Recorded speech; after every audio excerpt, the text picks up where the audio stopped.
Yo, what's up? Doug Cunnington here. This is the webinar on 2 ways to streamline content for niche and authority sites. And I see we got Adrian on. How's it going? We have Mia. I expect a few more people to hop on here. And we will get started. Try to clean up a little bit. And got the closet door closed. I forgot that last time. Welcome, everyone. Let me know where you're from. Let me know if it's your first time joining. Thanks everyone for hopping on today. Again, this is the webinar on content. And I'm going to show you 2 ways.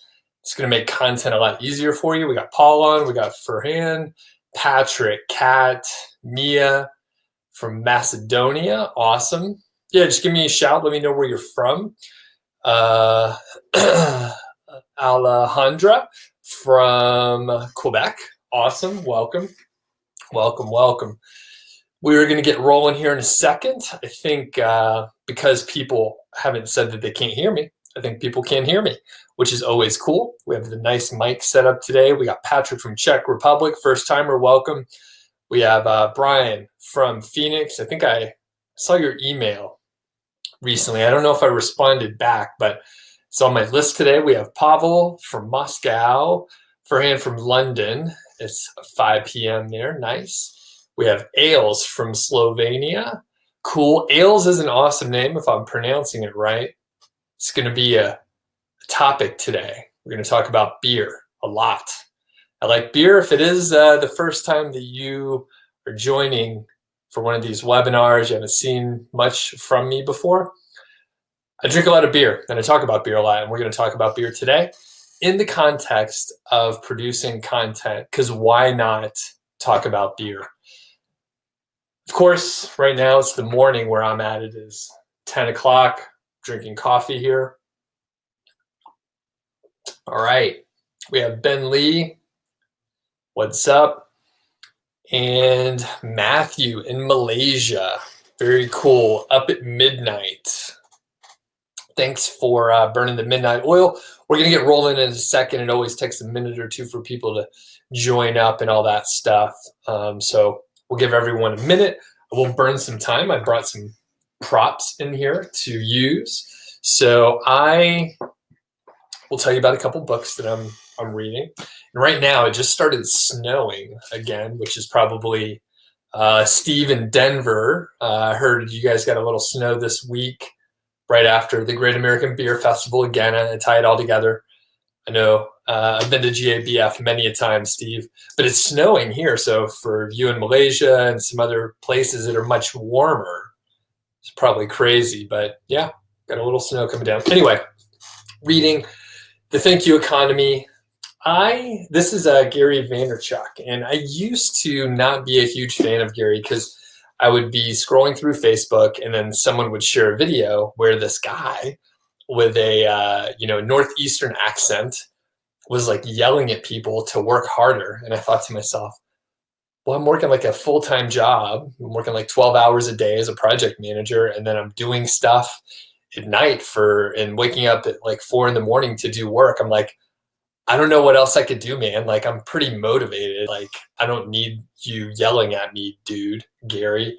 But after, it was a while, after about 3 years, I saw him, Gary, interviewing and talking to, his name escapes me right now. He was talking to, I have several of his books, Seth Godin. He was talking to Seth Godin, who's very calm. He's another very smart, bald man like myself. And I was like, you know what? Gary is all right. He was talking sort of down at people to work harder. But when he was speaking to a peer, he seemed like so friendly and likable. And I thought, I'm gonna check out Gary. So I've been watching a lot of his YouTube stuff. Been watching a lot of his other content just in general. He's actually a nice guy, but it was hard to tell in those videos where he was yelling at you. So it took like 2 or 3 years for me to find that out.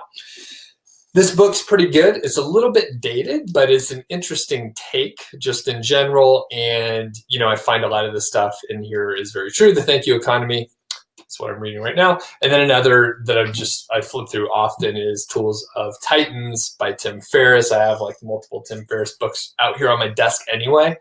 But yeah, just checking those out. So it looks like the people that are joining up for the first part are in, and that's awesome. So we have Dennis from BC, and then Steve, I am in Bozeman, Montana.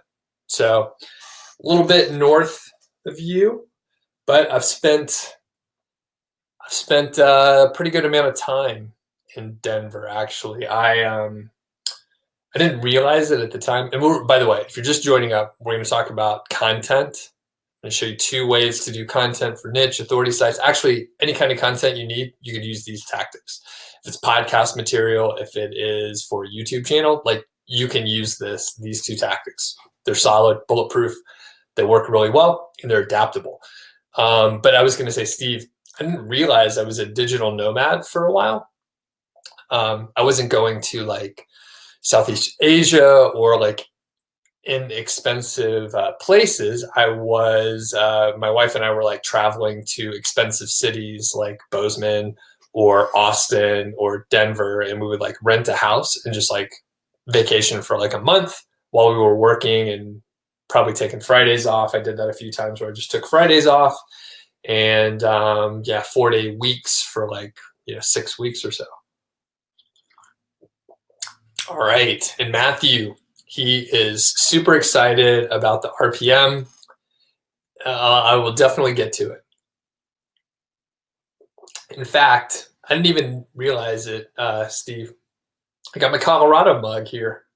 Just happened to be the one I grabbed today. All right, let's get to it. I'm going to share my screen right now. Boom.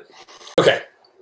This is the webinar, the free training on 2 ways to streamline content for niche sites. Again, this works for authority sites or, basically any place that you may need to have content. This will work. So, sound check. Everyone can hear me because I haven't heard any complaints so far, so I know that's true.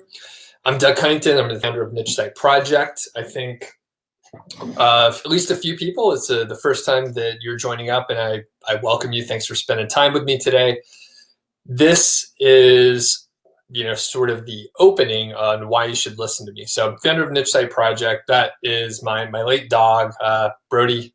He passed away earlier this year, and my dad, who is still alive, which is good. And then we're hanging out at Old Faithful, which is only like a couple hours from where I'm located here in Bozeman. I've been featured or quoted in several places, and I was also featured on Social Triggers. So this is sort of like, why should you listen to me? I have, proof in sort of social proof because I have been featured in a lot of places, been on several podcasts and YouTube channels too.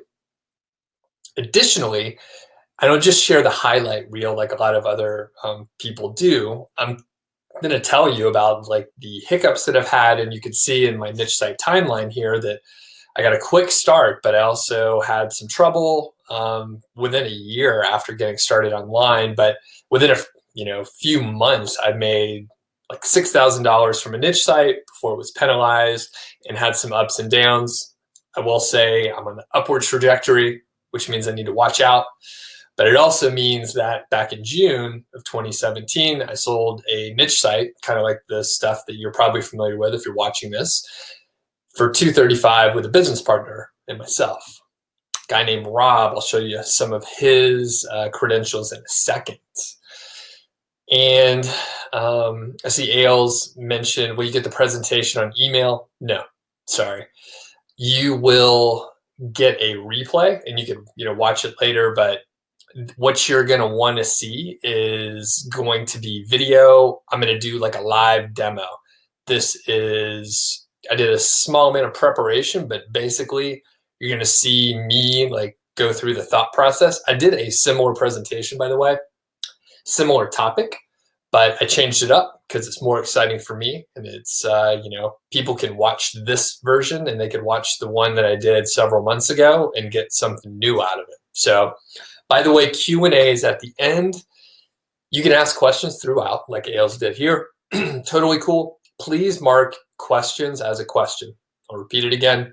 Please mark your questions as a question. It'll make it way easier for me to see them as we go through later. Q&A is at the end, but feel free to ask questions throughout as you think of them. Before we move on, I'm going to say that if the video freezes, if the sound goes away, if something weird happens and it looks like there's a connection issue, refresh your browser, or there's maybe a refresh button in the Webinar Jam interface. Try that first, and also let me know in the chat. I try not to watch the chat too much, but I do keep an eye out for, a bunch of people saying they can't hear me. It's possible that, there's connection issues, but a lot of times if you just refresh, it works fine. So why niche sites? I do mention this because when I lay the baseline for everyone, I know a few people have been to a few of these. So forgive me while I digress, but why niche sites? And I got started with niche sites, by the way. And I think if you're interested in working for yourself, this is probably the best way to get started. There's several reasons. I'm not going to belabor this, but you can get started with niche sites for like $200, right? You could pay for a year or two of hosting. You can get a premium theme and maybe like a couple plugins or something like that, and you're set for a year. And the amount that you can make from a niche site is a lot. It's way bigger than you think, most likely. And I mean, it still impresses me. I was talking with my mastermind group earlier today, and it is just ridiculous. We're leveling up in ways that a year ago we wouldn't imagine, and 3 years ago we would have thought we were crazy. Some of the projections that we're looking at and our goals for next year, that sort of thing. So basically, niche sites are a great way to get started with your own business. And if you're interested in working for yourself, working online, having a flexible schedule, this is probably the cheapest way to get started and learn the ropes. Now, the thing is, I even said learn the ropes there. So the thing is, you may not stick with niche sites like me and my friends have, but you may find out that you're really good at SEO and you really like that piece of the puzzle, and you just open an SEO agency, right? You can specialize in certain areas. Maybe you figure out that you like web design and you become a WordPress developer. You could launch a whole career, an agency, a support company, right? Just on those specific areas, right? But with niche sites, you can learn each piece of the puzzle. You can learn about content like we're talking about today. You can learn about domains and domain flipping and just buying websites. So there's a whole suite of ideas and skills that you can learn just with niche sites. So that's one of the main reasons. Now, I'll give a couple of examples too. So Dave Fox is a coaching student of mine. I started working with him in early 2015, like in January or so. He had a couple sites for the few years before that, but he never really connected the dots and like made it work. Now, Dave and I had like 5 or 6 coaching sessions over the course of like 5 months, and he grew his site from basically zero revenue to $100 a month, then 200, then 500, then 1,000. He's making about 5,000 to 7,000 per month currently, and he has been for over a year. Right? So think about that for a second. That is a site that's worth probably, $100,000 to $175,000, which is insane.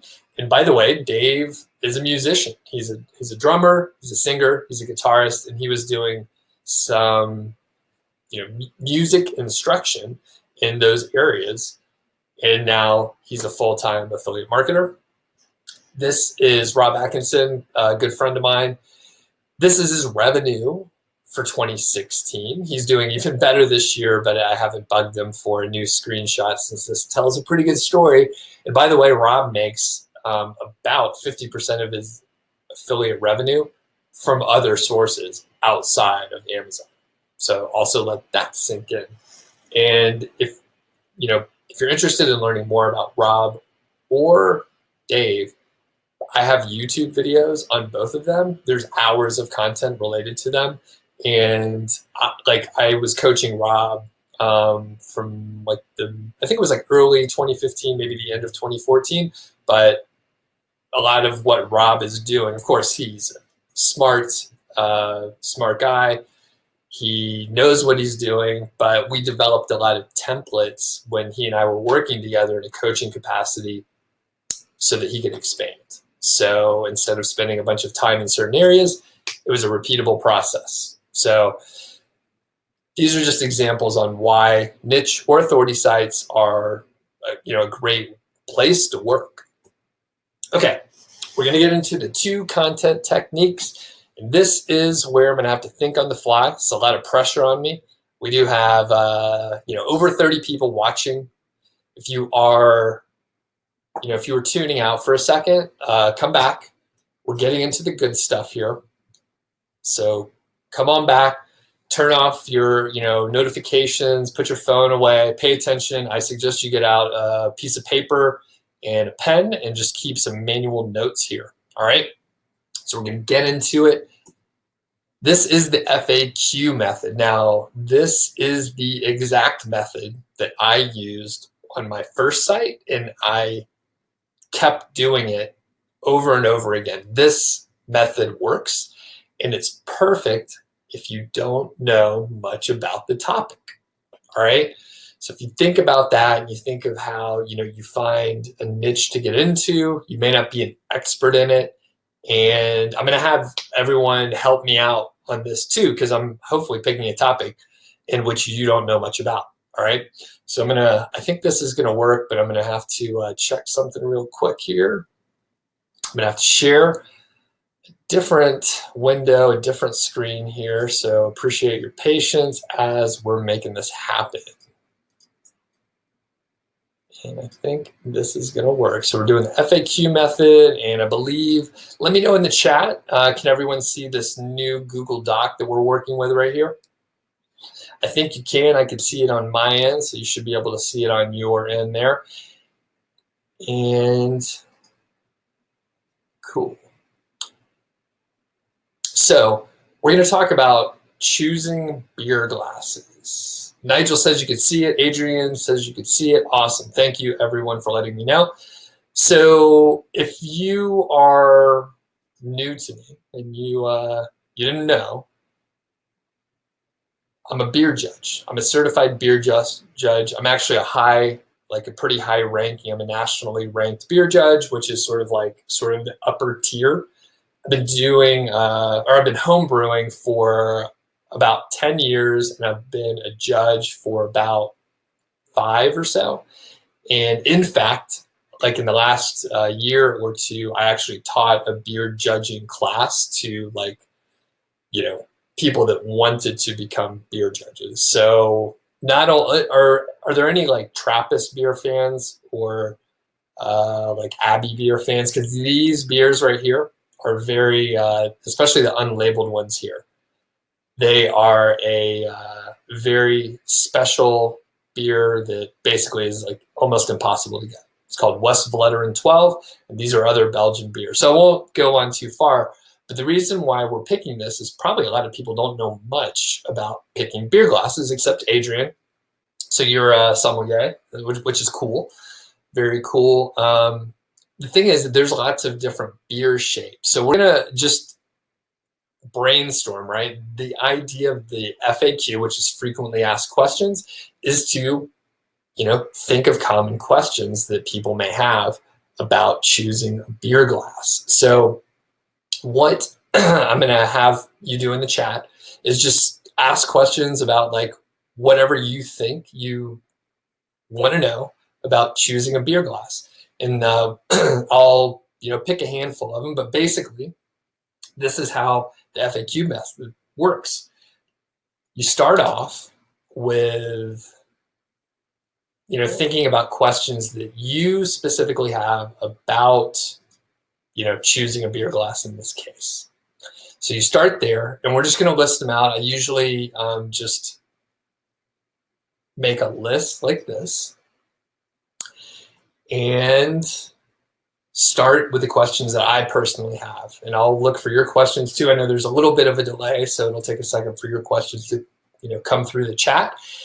And then once you run out of questions, there's a few tactics that I'll tell you about where you could find like even more deeper questions, okay?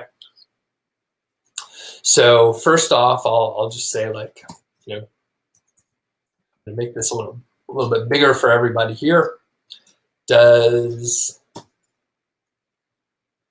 the beer glass even matter?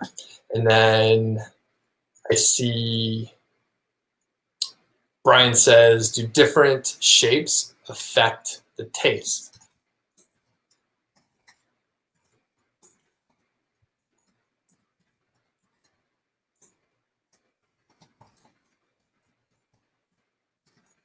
And then we got,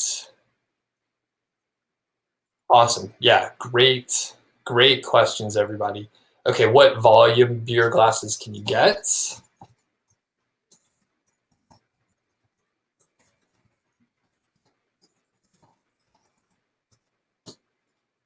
Do I need a special glass for drinking beer?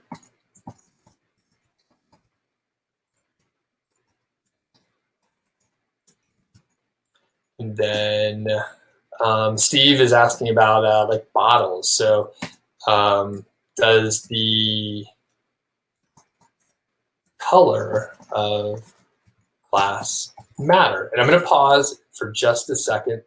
I'm going to mention this. So this is a brainstorming exercise, okay? So when you're brainstorming, you should focus on getting out ideas. I know the answers to these questions. As I mentioned, I'm a huge beer nerd. I could start answering them now. In fact, I'm tempted to start answering to educate people on beer stuff, but that's not the point, because it's going to stop the flow of generating new ideas. So I'm just ignoring that, I'm suppressing that sort of urge to tell you all about beer and stuff, just so we can get out ideas. I'm also thinking about, hey, what order should I put these in? Maybe I should resort them. Don't worry about that right now. This is brainstorming. We're going to get the ideas out now. There's going to be some bad questions. There's going to be questions that don't make sense. There's going to be repetitive questions. We can edit and figure all that stuff out later. Like, do it later. You maybe even, brainstorm for, 30 minutes. You come up with as much as you can, and then you sleep on it. You come back a day or two later. You're going to come back with fresh ideas, particularly if you try not to think of it and you just let your brain process these thoughts in the background. It works. So just remember, brainstorming, don't try to evaluate, don't try and reorder, don't try and edit, just get out your ideas, and then you can go from there. And then we got, can you put beer glasses in the freezer?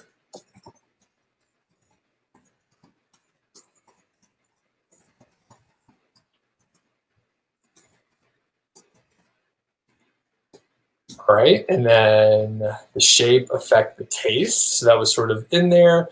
We got chilled or warm, so temp of the glass. And I'm just going to start abbreviate a little bit. How much should a beer glass cost?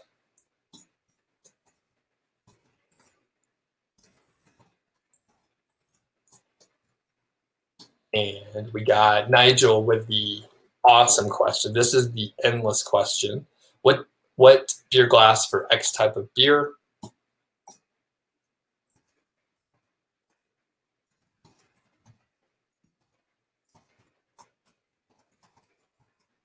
And the great part with that is you basically have, at least 100 or more different subcategories of beers that you can go and write an article for each one of those, or have a general FAQ page, a fact page where all those are listed. Okay, so I think we have like a good core right here. So what shape corresponds with what type of beer? What shape for which beer? So let's, for a second, I know, right, that for each one of these questions, you probably can write 1,000 words on it, right? So this potentially is 10,000 words of content. I know some people may disagree and say, I couldn't write 1,000 words on do I need a special glass for beer? But when you start digging deep, and if you actually take a look at like some beer brewing blogs, or you take a look at another source, which I'll mention in a second, forums, you'll find that people will talk at length about these, seemingly mundane topics. But these are points where, you can really go deep, you can give examples and so on. In fact, this question here, like what glass for a specific type of beer, you can create a whole website just on that topic.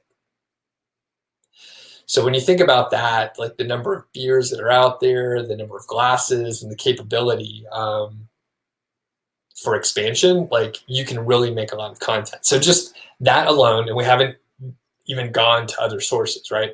So one of the main other sources, and I'll just note it here so it's easier to see, is forums. So the cool thing with forums is there's a lot of different people that are asking a lot of different questions. Now it depends on the specific niche. Some niches are not active in forums anymore. Forums are, a little bit dated for some industries and some niches, and maybe that particular niche is active in, say, Pinterest, right?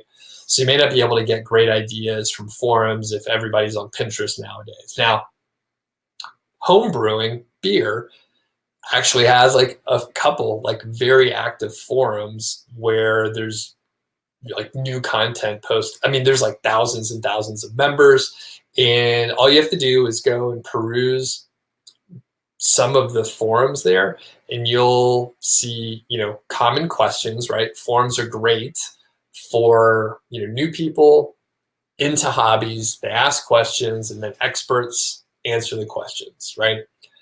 So that's an easy place to get ideas. And then a lot of times you'll just find stickies that are right there with the frequently asked questions and the answers, and you can utilize those as resources, right? You cannot copy those, and none of this has any kind of copying. I guess like don't copy stuff, right? It's not cool. It's not going to help you out. There's no shortcuts. All this stuff takes time. But basically, if you go to forums, you could use it as a resource, and you could link to where you're getting the information and like consolidating it and stuff like that. That is probably all the other places you would need to look. But if you happen to be in a niche where like forums aren't active anymore, then go to Quora, go to Facebook groups. You could probably get good information there. And you could even go to blogs that are active and see what questions people are asking there. So this is the FAQ method.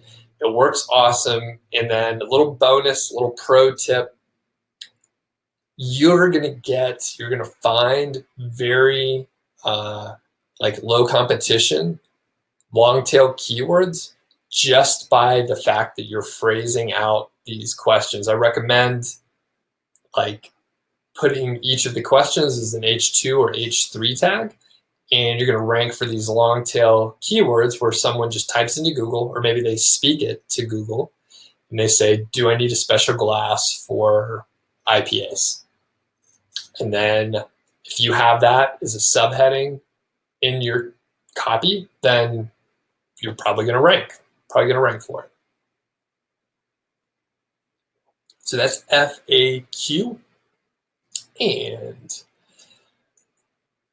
it's pretty straightforward, super effective, and it is expandable too. So quick note, keep going back. So these are the ones that we came up with in about 8 minutes or so, potentially enough for 10,000 words or more. And guess what? You can add more questions later. So maybe you just figure out 6 initially, and then you stop. You have that content written, and then you can go come up with some more ideas and go from there. After you get the 10, maybe you only have budget to have a certain amount written, or you don't have time, go ahead and publish it. You can add to it later, right? There's no harm in publishing something and then improving it later. In fact, that's a really good idea. All right, as we are moving on here, I have a sip of water. And as a summary, so you write questions, that's the first part of it. And then you answer them. So you got to go do the research and answer the questions. Again, you can have sort of shorter answers in a lot of ways. You can answer these questions here in 3 sentences, but you can also do it in 3 pages. So, depending on what level you're at, will dictate, how long you make that content. But the core is you write questions, then you answer them. Super simple. And here's our example. So I obviously did that a little bit out of order. This was a beer that I had in Carter's Brewing over in Billings. A couple hours over. It was a pretty good beer, if I remember it right. Okay, now we're on the RPM. This is research paper method. This is the method, RPM, that I used for the site that I mentioned before that Rob and I sold for $235K. The content was not good, and I knew we needed to add more. So that was like the #1 thing that I did.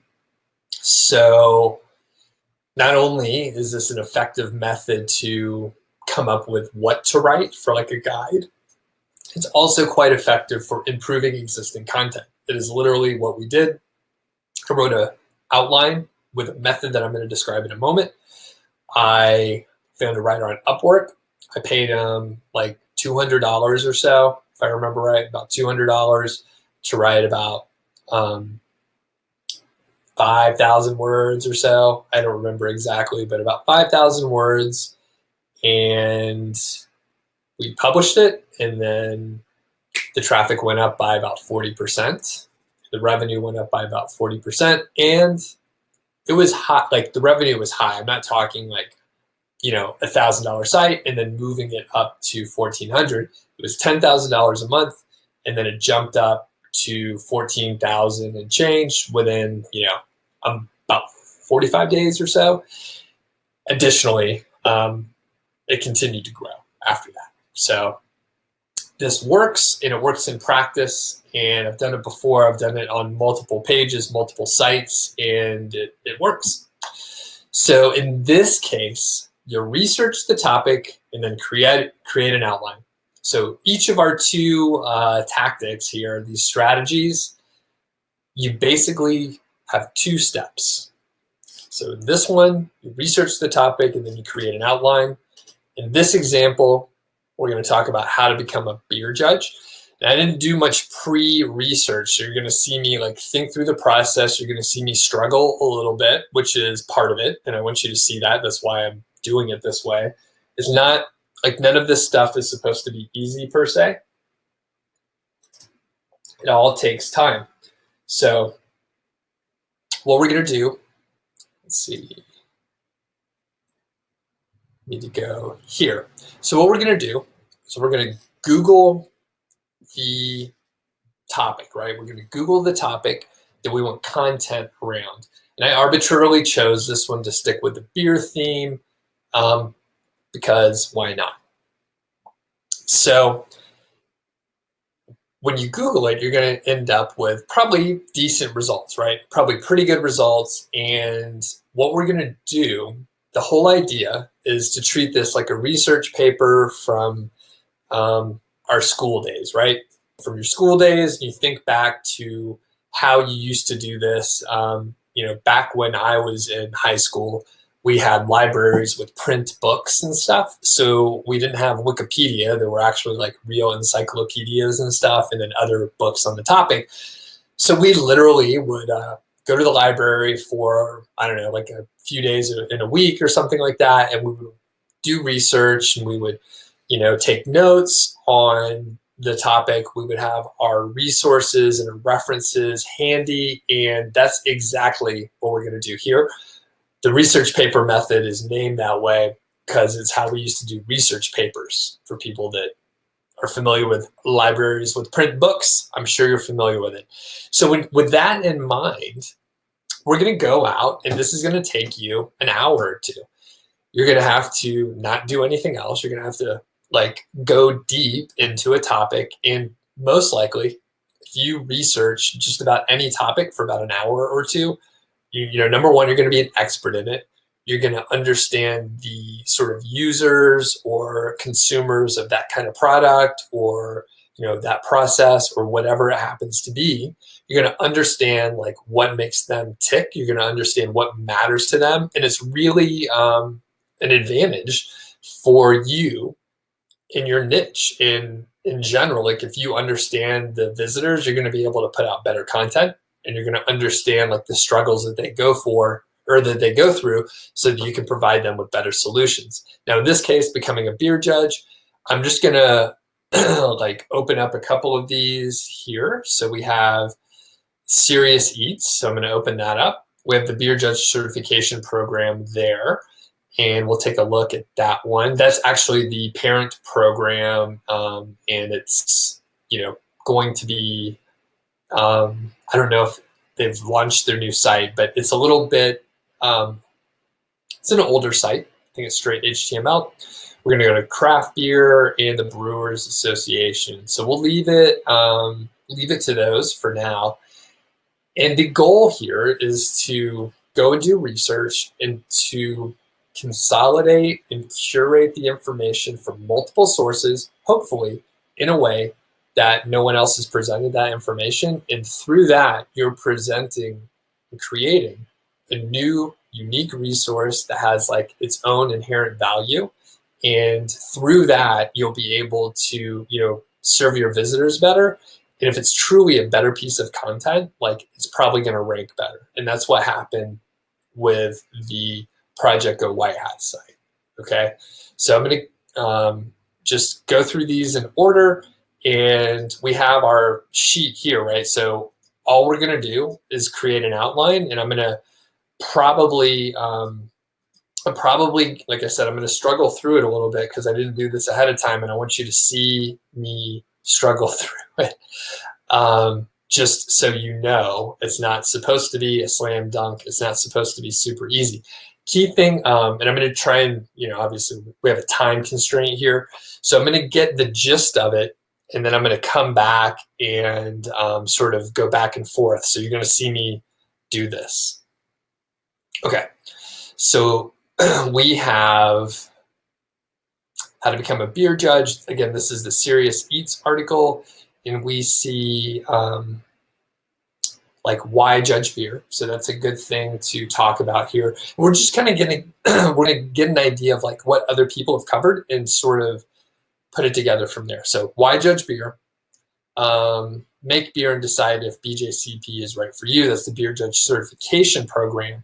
Now, the interesting thing is, presumably, and they say it right here, you're already into home brewing. Now, making beer is an important first step because it's impossible to give technical feedback if you don't know the flavors and aromas in the beer. So part of the beer judging scenario that they're telling us here is you need to be able to give feedback to the brewer. So you need to figure out and understand making beer and deciding if it's right for you. Okay, so that's interesting. Steward some competitions. So homebrew competitions happen every single weekend across the country. And if you're a steward, you're sort of an assistant, right? So an early step that they mention here is to reach out to homebrewing competitions and then ask about stewarding. So turns out they always need help, and they're giving you good advice here. And as a steward, you get to sit table side and see what beer judging is all about. That is true. Okay, so we put that into our head. Take a training course. So they talk about like getting like sort of more formal education to like learn about judging. And again, this is the class that I did earlier this year, and usually they're by homebrew clubs or by judges like myself and that sort of thing. So that's another data point to have. And then the fourth part is taking the entrance exam and signing up for tasting beer. And then go forth and judge while you wait to take the exam. Okay, crush the exam, be a judge. Okay, so from here, we have like the core idea of what's going on.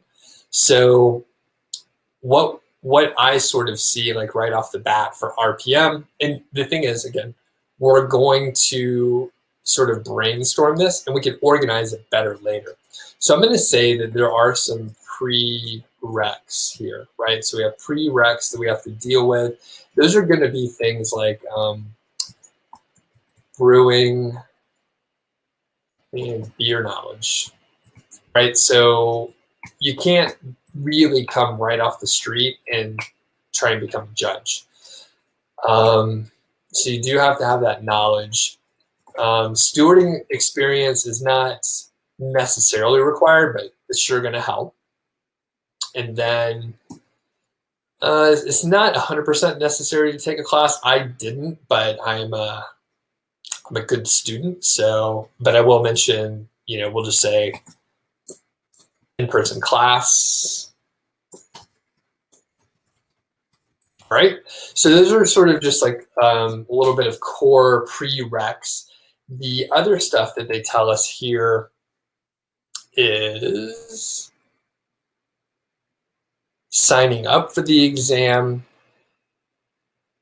and studying. So those are fairly straightforward. Sign up for the exam. Now the thing is, a lot of times you have to sign up for the exam like way ahead of time. Maybe even like I had to sign up like 18 months ahead of time. And I can tell you I live in Montana now, there's not many people here. There's not many judges here. In fact, I'm like the only person that can give a test in the state. So I held a test earlier this year. So you may have to sign up really early. So I happen to know that. So sign up for the exam. And then the other part is, studying for the exam, and that's like on top of the in-person class. So you have to know a lot. I won't go into the details, but that is sort of it.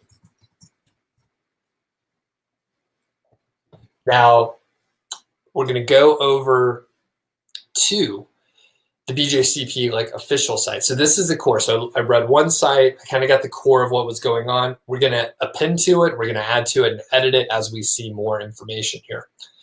So on their homepage, it's kind of like a blog update section. And what we're going to do is go to the exam center. And we will see frequently asked questions here. How do I become a beer judge? And they tell you pass an online exam and then pass the corresponding tasting exam. So, oh, that's funny. They never mentioned it in this Serious Eats article here, which doesn't necessarily surprise me, right? So they actually maybe don't know much. This author seemed to be fine. Sorry, I'm scrolling so much, but this author, he seems like he's knowledgeable. He's actually part of the Homebrewers Guild in SF, which is great. He's a certified Cicerone, which is a different program, but he is not a BJCP judge, so maybe he didn't know that there's an online exam. So, and I'm just gonna like Google to. Okay, yeah. So he doesn't notice. He doesn't mention the online course. Oh, I'm sorry. He did mention it right here. But he didn't point it out as a step, and it is kind of a critical step. So you have to take the online exam. That's something that the BJCP mentioned here. So I'm going to go back.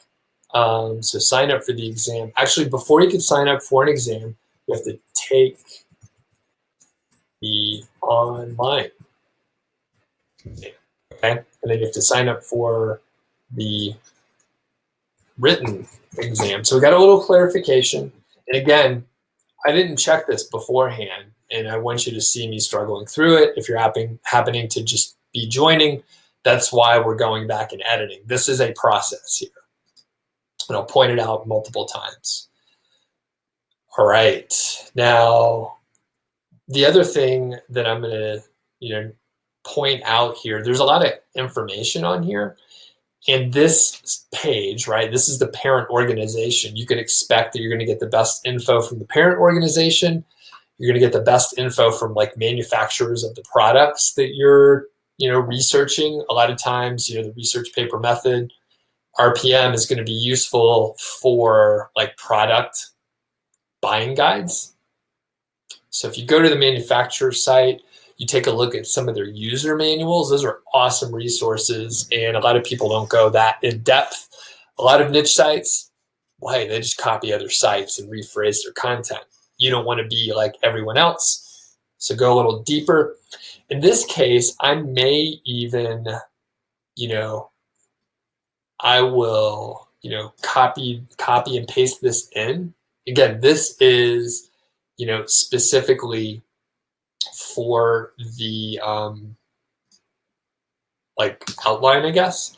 So we're gonna just paste it straight up in here, and then I may note like this is from the BJCP. So like it's noted, it's clear that like basically that needs to be rephrased, right? So it needs to be rephrased, and this is a way that I may do it. Now, I didn't mention it before, but after you finish this outline, like you can write the content if you want, if your budget's tight or something like that. But if not, then you can go ahead and just like hire a writer and say, hey, here's an outline. I'd like you to follow it pretty closely. Here are the resources. And you know what? Writers love it because then they know exactly what you're looking for. They don't have to do the research. You've already done it for them. And they just need to put in their own words, and they could be, they could craft the words how they want. And that is going to make it way easier for them. Maybe they pick something up that you would have missed. And if they, if you're doing a really good job hiring, you may hire someone that actually cares about the topic, and they'll be, interested in learning, and you're going to be able to put a little bit more heart into it. So as we're looking at the BJCP area here, I would probably also like provide links to the exam structure, which is here, and maybe give instructions for the writer to do that too. So we'll just come here and say, like, please review full exam structure, and I'd probably copy that link so that it was available. Okay, so that is sort of the general idea of what happens. Now, go to craftbeer.com. So you want to be a beer judge. So the goal, like the reason why we're looking at different areas is like people cover different stuff. And the BJCP, like we didn't even scroll down 25%. There's a ton more information here, okay? There's like, each of these PDFs are like, one of them's like 80 pages. Like there's so much information here that if you dig deep, you could find a lot of info here. Tons of info. There are study guides, multiple templates, all sorts of stuff. Some of it isn't relevant, but different things are covered by different people. Craftbeer.com is going to be a little bit deeper than Serious Eats, a little bit better most likely. They have ties to other sort of related BJCP or Brewers Association type organizations, I guess. So they're going to have a little bit more information. So they talk about the Brewers Association, and they're going to talk about the BJCP guidelines. So there are different guidelines. The Brewers Association is what they use for a lot of pro beers, like Great American Beer Festival and the World Beer Cup. But the BJCP is run by homebrewers. So that is a little bit different, and they note the distinction. As a sort of core, they're getting into like practicing judging beer, expanding the vocabulary, identifying off flavors, and sort of like the technical knowledge that we mentioned in the prereqs here. So brewing and beer knowledge. So that's kind of covered, and we could use that as a reference here for specifics. So maybe we say, we're going to put these two sections in, like specifically here. And that will give us a little bit more to like build out our outline here. And for the stewarding, they talk about it here, craft beer as well. So stewarding and volunteering, and then beginners resources. So they actually give you specific resources to go and learn more. So these are, a couple of the basic, Beer 101 courses, and then they have advanced sections here. As we go through, they kind of, they leave it a little bit more brief than the Serious Eats version, but it's very thorough. And I see we don't have too much time, so I'm going to skip ahead without writing too much more. And this is the AHA, the American Homebrewers Association, and they are closely tied with BJCP, and they go through this stuff. Oh, and this is kind of a crazy thing here. This guy right here in the picture, that was my beer judging mentor. His name is Phil Farrell. So he's a well-traveled person, and I sat with him and judged probably over 100 beers with him. Good guy, down in Atlanta. So anyway, the thing is that we go through kind of the same information, and this is probably one of the most thorough sort of sections or resources. You know what? It's actually pretty short too. I thought they were going to give a little bit more to it, but they link out to the BJCP Exam Center.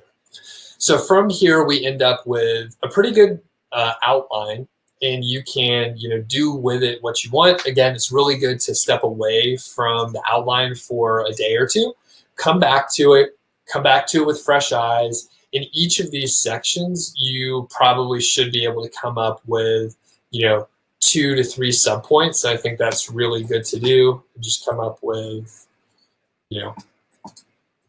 for each one, 3 is a great way to organize your content. Just sets of 3 are usually pretty easy to do. So if you think about it with that frame, it should make it easy for you. Okay. And so that's the example for the RPM. Pretty straightforward. Again, it goes back to just writing a paper and doing research. You should set aside like an hour or 2 to do this. It's going to take you a few minutes. And don't get in a rush. You can come back to it later and go back and resort it, edit it. You can consolidate points. You'll come up with good stuff. Okay. I'm going to go to the Q&A in a second, but I do want to mention 5-figure niche site. So as advertisers, no thing that you can buy in this webinar. It's no pitch, but I am telling you about 5-figure niche site. This is my premium course. This isn't a, like a short ebook. This isn't sort of the cheap $10 product. This isn't a $20 course where I'm going to try and upsell you a bunch of stuff. This is a premium course. This is my course that I've had, dozens of people go through. I have several people that are making good money right now. And it's a great course. I stand behind it, and people like Dave and Rob, they support it too. At least, as far as, them allowing me to use their likeness and share their success. It's going to come out in a couple weeks. People ask me often about like when the course is going to come out, when they could buy it, if they could buy it, the pricing, all that kind of stuff. I'm not sure about the pricing right now, but I can tell you it's premium, and you get, access to me, and you can, get, get access to a lot of other resources that are just unavailable elsewhere. Okay. So there's Dave here. There's me teaching the course. I do inner circle sessions where it's a little more intimate, and just in general, this is the offering. The course was created with like proven principles. So I've worked on sites often. I know a lot of stuff that doesn't work as well as the things that do work. A lot of it is, very straightforward, but the principles and the techniques that you need to pay attention to. And they work, and the course helps you, sort through all the noise out there. I know there's a lot of noise on blogs, YouTube, podcasts. There's a lot of old tactics out there. That was one of the issues I had when I first got started. I didn't pay for a course. I learned from blog posts and from people like Pat Flynn and Spencer Hawes and folks like that. And a lot of the stuff that they were publishing, or a lot of the stuff that was available, was just simply out of date. It wasn't, Pat's or Spencer's fault necessarily. They just weren't updating the stuff. The course is updated and it's current. I make updates all the time. In fact, I just published like 3 new units in the last couple of weeks. All right, let's do Q&A. So I am looking at the questions over there, and I haven't clicked over to the chat in a second, but I see the questions over there, so we're going to go ahead and hop over to the questions. Stop sharing my screen. All right, let's get to it.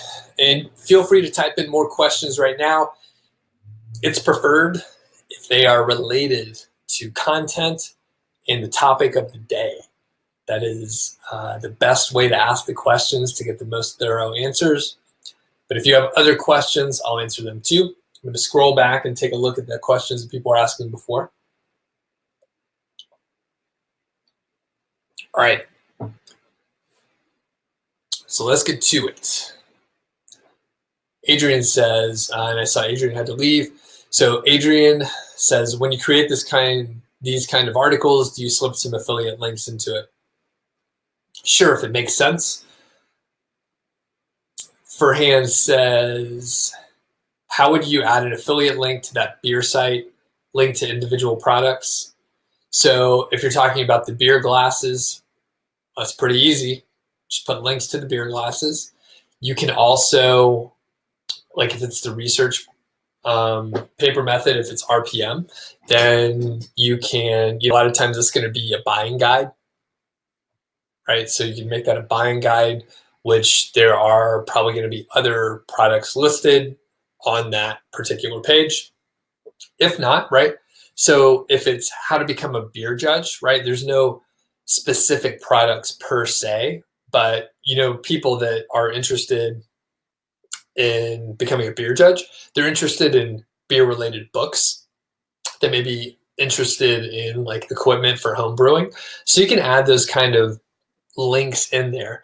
Now, especially for the especially for the beer judging aspect, like those are beer nerds. Like I have a shelf of probably 20 beer books. I probably have more beer books than I do business books. So people will buy books like that. And of course, like I mentioned, if it's like a more of an affiliate review type page, it's super easy to put your links in there. Furhan says, would I make that beer site a blog type site or just a FAQ intro site? I don't really understand what you mean about a FAQ intro site and blog type site. Yeah, so I don't know. All All right, next, Matthew says, where would you get the pics for your beer glass and beer course related articles? Well, me personally, I would just take pictures of beers. In fact, when I was putting together this presentation, I just went and looked at some recent pictures that I have. But if you don't have such photos, you can go to Flickr Creative Commons. That's where I would go. Patrick says, so if I purchase the course, do I have hands-on approach? For example, reviewing the site, spending one-to-one time? Yeah, definitely. So here's the thing with the support. So there are multiple packages, right? I'm still working on the pricing, but I can tell you it's an expensive course. It's a big investment for people that are serious about working online. So if you're just casually looking at it right now, it's probably not the course for you. I can tell you that right now. But if you are serious and you want to, take this step forward, this course can work well. As far as reviewing the site, there's like 6 months of email support. I answer like 90% of the emails, and I have one person that helps me out for a few hours a week for some common questions that we get, and I'll still answer those after he does. It's just to make sure you get an answer quickly. As far as the one-on-one time, that is a premium package, but yeah, there's a premium package. You get 4 hours of one-on-one time with me. So that is something that people really enjoy. Additionally, there are the inner circle calls. There's 8 group calls where you can ask. I mean, those are people that are just as committed as you. They're asking smart questions or going through the content as you are. And you can attend those as long as I'm giving them. So there's an enrollment period, coming up in a couple weeks, but you can, keep coming on those for the next enrollment period and the one after that too. I will mention, I forgot to mention it before, I should have said it at the very beginning. I am doing a free mini course, which if you're here watching this live right now, if you're on the email list, you're going to get the free mini course. It's 3 parts. It comes out next Monday, October the 16th, 2017, comes out on that Monday. And there will be 3 parts that come out. I highly encourage you, even if you think the course may not be for you, if you do the mini course, which is free via email, it's going to get you pumped to start on a site. Even if you decide not to get the course, even if you go to like one of my competitors, right? There's other guys that do these sites or do these type courses, and I'm sure they do a great job too. Not all of them, but I'm sure some of them are all right. Matthew says, how many of these massive articles would you have on the site? Percentage of post wide? I'm not sure. It depends on like your approach. So I'll just make some assumptions, Matthew, and say, maybe like 15 to 50%, something like that. And it depends on the kind of keywords that you're going for. Akbar, how can you get the premium course? In a couple weeks, you'll get emails about it. Just take a look at your emails that you get from me over the next couple weeks, and you'll be able to get to it. Nigel says, it seems to take a bit of time to do the research and outline. What are my tips for scaling it? Do you let writers do this process, or will you do it for each article? Yeah, so the way that I would scale it is I would actually hire a specific researcher to do like 1 to 2 hours. And I would expect that I could probably hire like a really like very competent outline researcher for like 10 to 15 bucks an hour, something like that. So if you want to scale it, I would definitely not have the writers do it, because I want there to be some separation, and I don't want the writers to rush through part of it or anything like that. And I think just having that separation is a good thing because one person is going to focus on doing really good research. One person is going to really focus on writing. When you have the same person doing it, for me personally, I think the quality would go down. So yeah, you would hire someone to do it. Maul says, how many articles go live with FAQ site before adding more content? Yeah, I think there may be a misconception. I don't know what an FAQ site, well, it is my misconception. I don't know what an FAQ site is. So I don't know if people are doing sites like that or something, but you can go live with 10 articles. And then don't worry about adding more content. Start doing link building after you add 10 articles. The people out there that are telling you to like start a site with like 40 or 50 or 100 posts, I think they're doing you a disservice. You're going to give up. Most people are going to give up before they ever get any traffic, before they ever get any revenue. I've seen it over and over again. I have people that email me like once or twice a week and they say, hey, I've been following Authority Hacker. I've been following their model. I have 200 posts. I don't get any traffic. What can you tell me? And I'm just like, man, you got 200 posts out there and you got no small win yet. Like that is some persistence. And the fact is, you should probably publish 10 articles, go out there, start promoting, start trying to get some links to your site, and then you're going to end up with some traffic and you're probably going to be much happier. Okay. And again, I just want to emphasize, I don't know what an FAQ site is. Ale says, when doing the FAQ method, the questions can actually be separate articles, right? But the same topic name and question can also be the main keyword of the article. Sure, you can make it separate if you want. And, it depends on the topic. Sometimes you're going to have like tight questions about a specific topic. Of course, you should focus on that topic if it fits. And if it doesn't fit, yeah, sure, publish it somewhere else. Brian says, in general, folks aren't great writers. Is contracting out generally a good idea? Only if you have the budget.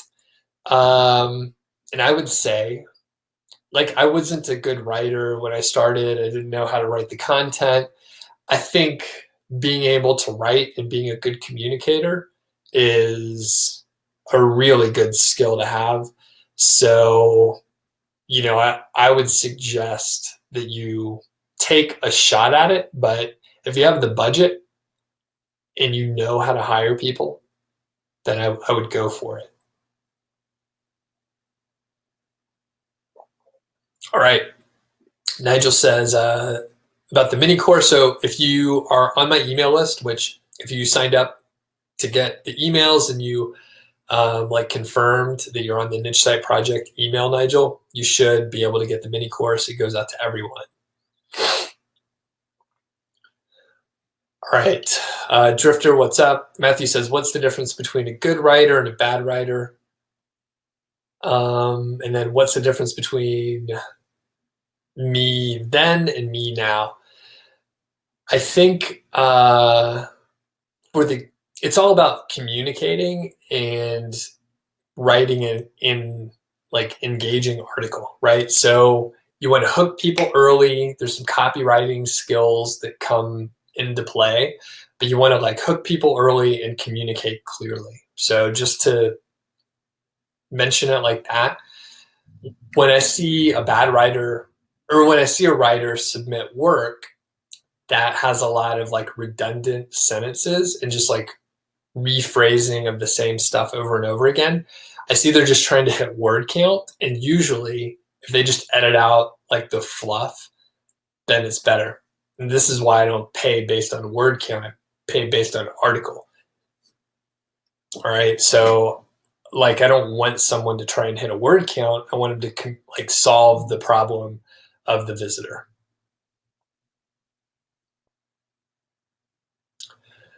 Drifter says, have I tried I Need Articles? No, I sure haven't. Ale says, where do you usually hire freelancers and what's the normal rate for 1,000 words? Okay. I hire from Upwork, and the price I pay, right? I don't know the normal price, but the price I pay for 1,000 words is about 15 bucks.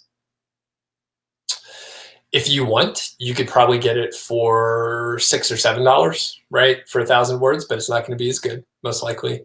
And if you have an even bigger budget, then you could probably pay 20 bucks for 1,000 words. And that's still like in the medium price range. If you hire an expert in a specific area, you know, it may be 100 bucks for 1,000 words. Like the prices span a huge amount. Furhan says, do you have to add an ownership clause for the article? I'm not sure what that means either.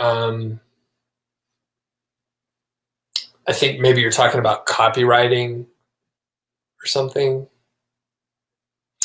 or the copyright that you have paid someone to write. No, I don't know of like an ownership clause. Like if you pay for something, like if you commission something to be created, then like you own it. So yeah, so you don't really have to do anything. I do note in the job listing that I'm not going to credit them specifically, and it's going to be published under a ghost name. And then we got, so Furian says, for example, if you pay someone at Upwork, do you completely own it? Yeah. So let's just think about it this way. So you're hiring a freelancer to do a piece of work. You, of course, own it afterwards. So like, let's say you have a piece of software written. You may want to write in the job listing, like, hey, I own the source code. You need to send the source code. You don't have the rights to the source code. I own the source code or whatever.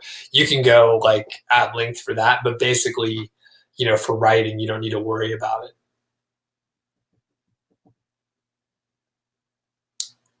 Right.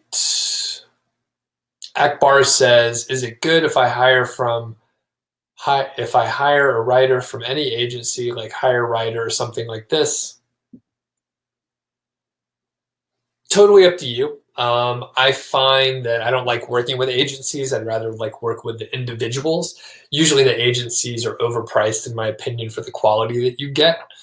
But they're out there, and I would say Akbar, give it a try if you want to, and then you can see if you like it or not. All right, Matthew, hopefully we'll see you in Five Figure Niche Site. Thanks for attending. Brian says, how do I get writers that do in-depth articles of the topic and not just superficial levels of content?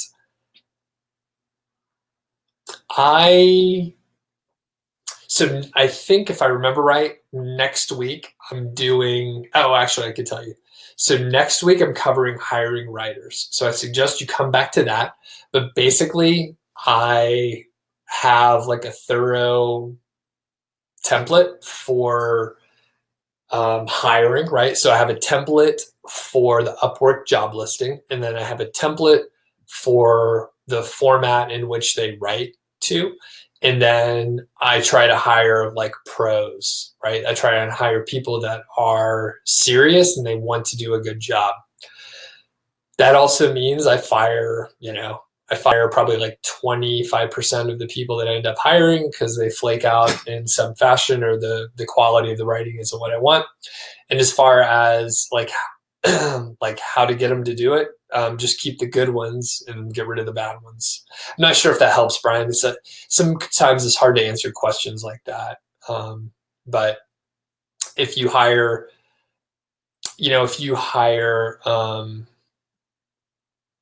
like people from Fiverr, I see some chatter about Fiverr. If you hire people from Fiverr and you're not like getting the upgraded gigs, you're literally paying like $5, they get 4, right?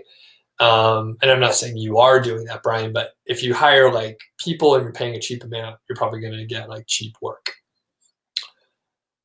All right. Yep. And by the way, the content that I've gotten from Fiverr has been just awful. So I'm sure you can get better stuff, but the stuff I've seen is not great. Furhand is mentioning you see on Fiverr for basically you're trying to say people that design logos on Fiverr charge for complete ownership. Yeah, I don't know about that. We are, of course, talking about content, not logos. So big difference. But I would say if you hire people from Upwork, you shouldn't have to do a separate ownership fee. And my expectation is the people on Fiverr are just trying to like upgrade their gigs so they get more than $4. That's what I imagine. Okay, Alex is saying, I wrote an article using the KGR, which is the keyword golden ratio, and it ranked number 13. That's awesome. Congratulations, but you want more. You're saying, will its ranking increase due to low competition? Probably. Or will I still have to build backlinks? Probably both. Why leave it to chance, right? Go ahead and start building backlinks and you'll thank me later.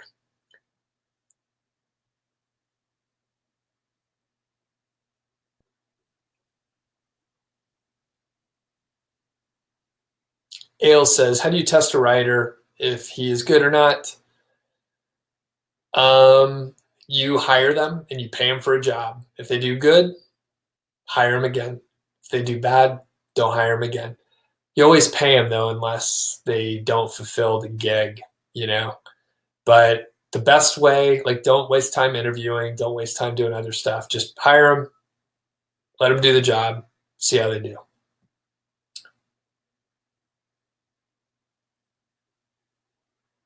Akbar says, how do I collect LSI, that is the latent semantic indexing for a specific topic?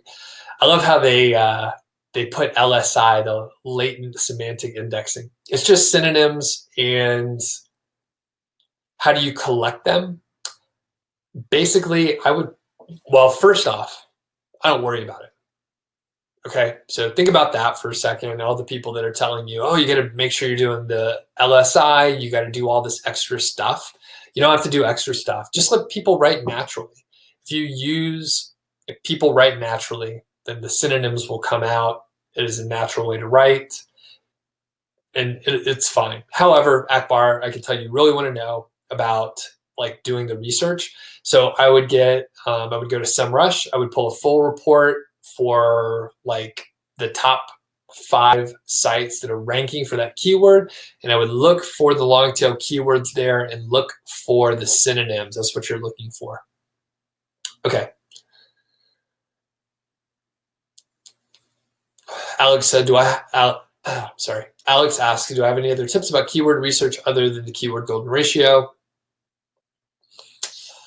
I do, but it's beyond the scope of what we're talking about today. You can use resources like Ahrefs to see what your site's ranking for, and SEMrush to see what your site's ranking for, but maybe not number 1. And then you could put more content on those pages. For example, do the RPM on a page that's ranking number 2, and you could like add way more content, double it, triple it, 5x it, whatever, and you're probably going to move up in rankings. And even if you don't move up, you're probably going to get a bunch of long tail traffic at a scale that you can't imagine, right? So if you go in and you're adding a bunch more content, it's really going to help out.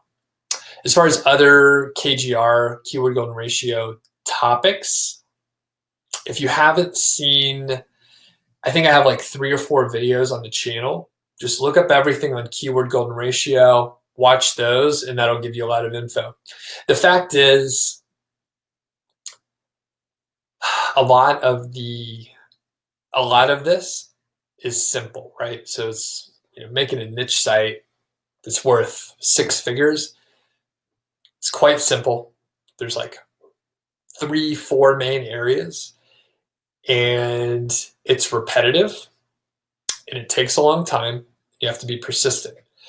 If you just focus in those like 4 areas, it's going to work out for you, right? It's going to work out. I've seen it over and over again. I have people sending me emails, like for example, that Alex wrote, it ranked number 13, where they have published, say, like 20 articles like that.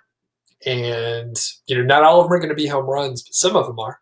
Like maybe 2 to 5% are going to be home runs, getting you way more traffic than you imagine. And they let it sit for 6 months, and they're making hundreds of dollars per month, right? All they did was like persist. They kept publishing. They had faith in the process, and they followed through. So as far as like, any other tips, it's simple. If you just do the KGR, like, and you're persistent, you keep publishing, it's going to work. Some of them may not rank, right? A couple of them may not rank. Some of them are just going to sort of sit in no man's land on the first page, like 6 to 10, right? Ranking 6 to 10. You're not going to get much traffic through it. But if you put some effort and you keep publishing, you keep, getting blog comments, you keep doing stuff, like you'll get traffic. Okay. I got off my soapbox. Nigel says, if you pay by the article, do you normally get really short articles, or do you have a minimum word count? No, I don't. Here's the other thing. So I'm hiring pros. I'm paying a fair rate, $15 an hour, and I'm providing consistent work. So if they started like submitting short articles, I'd probably say, hey, these are a little short. Can you make the next set a little longer? And they're happy to. And then if they didn't, I'd stop working with them. So it kind of works itself out. So no, I don't get really short articles. I tell them to try and aim on average for 1,000 words, but if the topic doesn't warrant that many words or something, then I don't force it. Akbar says, is it really matter the article length or word number to rank in Google? So just to rephrase, Akbar is saying, is it important how long the article is to rank in Google? It's a factor, right? I think it's a factor in there. I think backlinks matter more. I think your keyword research matters more. But Akbar, I could tell by the questions you're asking, you're looking for shortcuts. You're trying to publish shorter articles, and it's not going to work out in the long run. So I would say at a minimum, 1,000 words, and don't try and take shortcuts. The thing is, that's what everyone else is doing, and if you want to get ahead, if you want this to work, you need to put in a little extra time. You need to put in extra effort, put in the extra word count. Don't try and cut corners. So the word count by itself is not going to rank your site or anything like that. But if you have, if you have longer content and good keyword research, is probably a good thing. If you have, a small percentage of articles that are shorter, that's probably fine too. If it's a shorter topic, right? If it's question, answer, then, you can go that route. Furhan says, how many hours on average do I pay for when paying a writer for a 1,000-word article? Again, I don't pay by hour or by word or whatever. It's a fixed bid situation. So if you're unfamiliar with this fixed bid contract, in the business world, fixed bid versus time and materials, like there's different ways to look at it. And I pay for a piece of work, a unit of work, which is an article, and I pay like 14 or 15 bucks. So I don't care how long it takes them to write it. All right, the questions have slowed down. Any other questions out there? Thanks for joining in. Again, 5-Figure Niche Site. Look out for it in a couple weeks. We have the free mini course October 16th through the 20th. If you're on the email list, you will get it.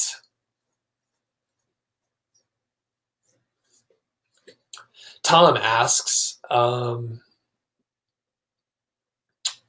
about images. Do I think Amazon would be happy if we approach manufacturers through their contact sellers route to ask for permission to use images?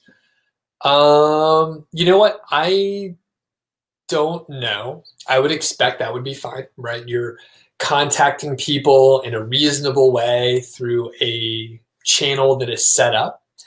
And I think that's probably fine.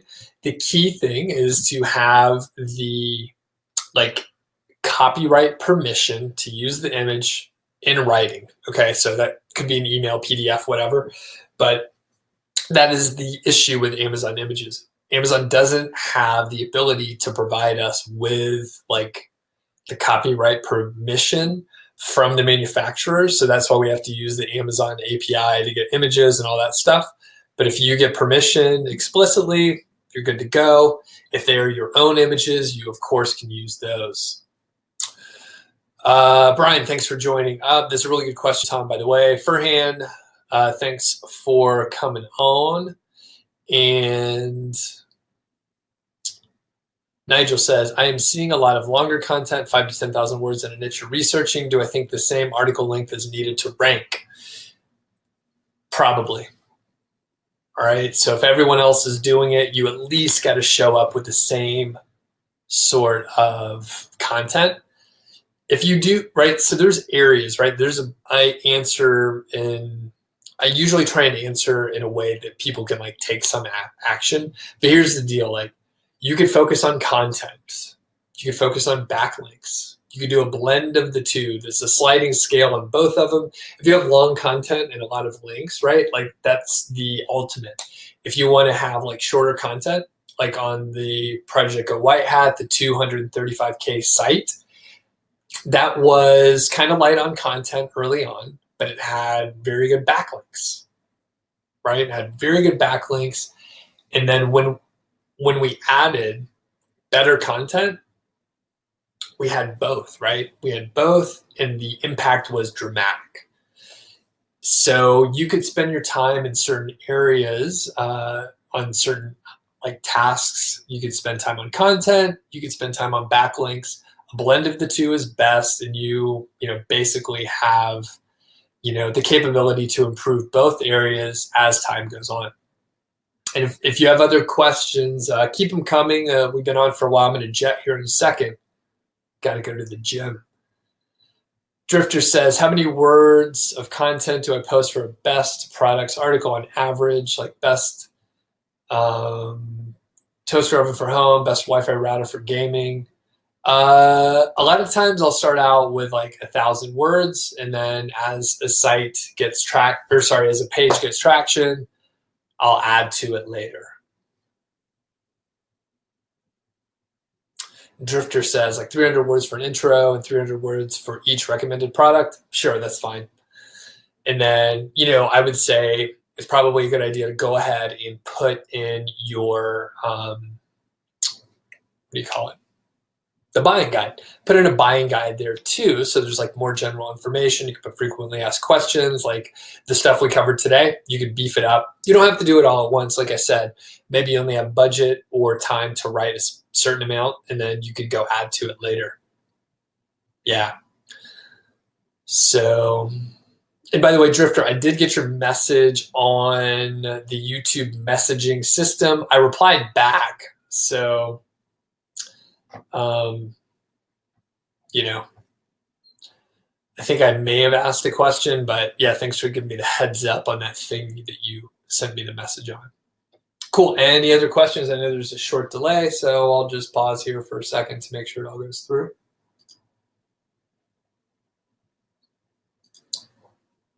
And again, next week we got the hiring for content. So it goes hand in hand with the topic we covered today. Of course, I gave you a bunch of info, and now you're like, hey, what do I do? Do I have to write all this? So that's where next week comes in.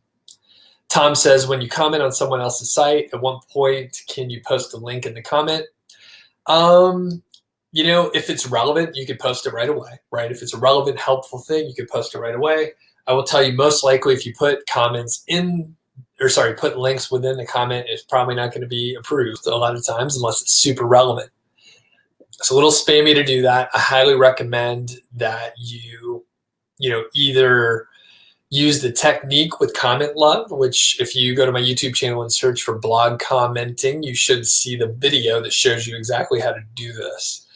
And, you know, if you can do that, you'll get a, you know, a link to your post that you want to get a link to. That's what I'm trying to say. All right, Patrick's out of here. See ya. Furhan does a link in a forum signature track back. Yeah. Well, it depends on the forum. It depends on the forum. And, you know, I'll mention, there's a lot more like random questions coming in. Tomorrow is actually the Q&A on YouTube Live, same time as today. So if you are not subscribed to my YouTube channel, you should subscribe to my YouTube channel and click on the little bell so you get notifications.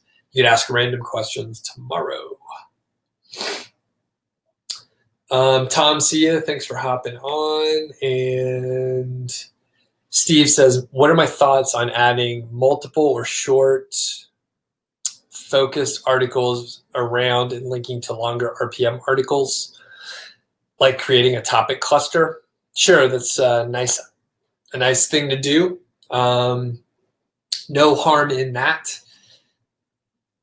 So, you know, if you do it in an intentional way, that's a nice way to, you know, get relevancy around a topic. That's a good idea. All right, Nigel, 4:30 a.m. Thanks for getting up and or staying up or whatever you did.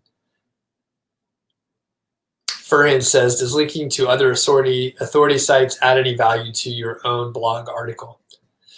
You know, I tear apart these questions with semantics. As far as adding value to your own article, probably, right? It's helping the visitor find more information. So sure, that's a good thing to do. Brian says, what do I think about combining multiple keywords in a single relevant article with different subheadings in versus an individual article?